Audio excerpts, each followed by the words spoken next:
Okay, writers, it's time for pep talk. It's time for pep talk. And you might think, I don't need a pep talk. I don't need a pep talk. I just need to learn my craft. I just got to know where the markets are. I just got to know how to sell my book. And yeah, I know. I know. It's good to learn all that stuff, but everybody needs a pep talk sometimes. And you know why? You know why? Because it doesn't matter. It doesn't matter how much craft you know. It doesn't matter how many markets you've studied. As soon as you start doubting yourself, as soon as you start doubting that you can do this, as soon as you start doubting the value of the story that you loved yesterday, as soon as you start doubting the value of the road you're on, the creative road you're on, because you don't know where it's going. You don't know where the road's going. You never know. As soon as you start doubting it, I don't care how much craft you know. I don't care how many markets you've studied. It won't help.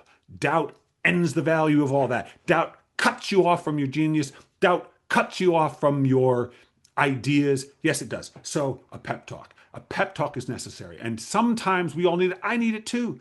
I do too. And what's the best pep talk for me? This reminder. The only thing I ever have to know, the only thing I ever have to know is if I'm interested, if I'm engaged, if I'm curious, that's enough. If I care, that's enough. I don't need to know where it's going. I don't need to know what other people think. All I need to know is if I'm interested and I care. And that is something, people, that is something I can always know. I can always know when I'm interested. I can always know when I'm excited and when I'm amused, inspired. And that's enough. It's right there. It's always right there. What we need is right there for us. We don't need to go any further than what is right in front of us. And if I can remember that that's enough, that my own following my own curiosity and how that feels to do that, the effortlessness of it, the engagedness of it, if I can remember that's enough, then I can spend a work session following my curiosity. And when I'm done with that work session, and if I've gotten into the flow and I've gotten into that magical land that we have to enter to write, if I can do that, when I'm done and I come up, oh man, now I feel like myself. Now I feel like myself again. And when in your life do you not want to feel like yourself? When is it a bad thing to feel like yourself? Isn't that the goal? Isn't that instant success? Feeling complete?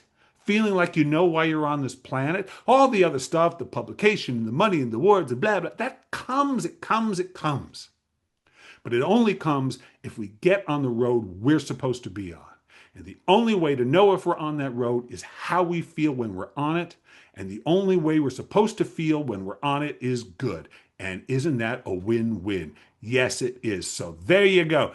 There's your pep talk. We all need one. I need one. Need one. It's okay.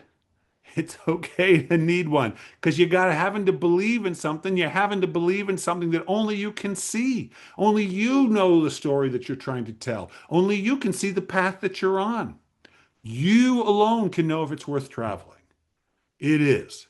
It is, as long as you're liking it, as long as it's interesting. It's true. Hey, thanks for tuning in. So glad I get to share these with you. And as always, if you like it, say so. Click like, and if you don't want to miss a dose, hit subscribe. So until next week, this is Bill Kenower. Stay fearless.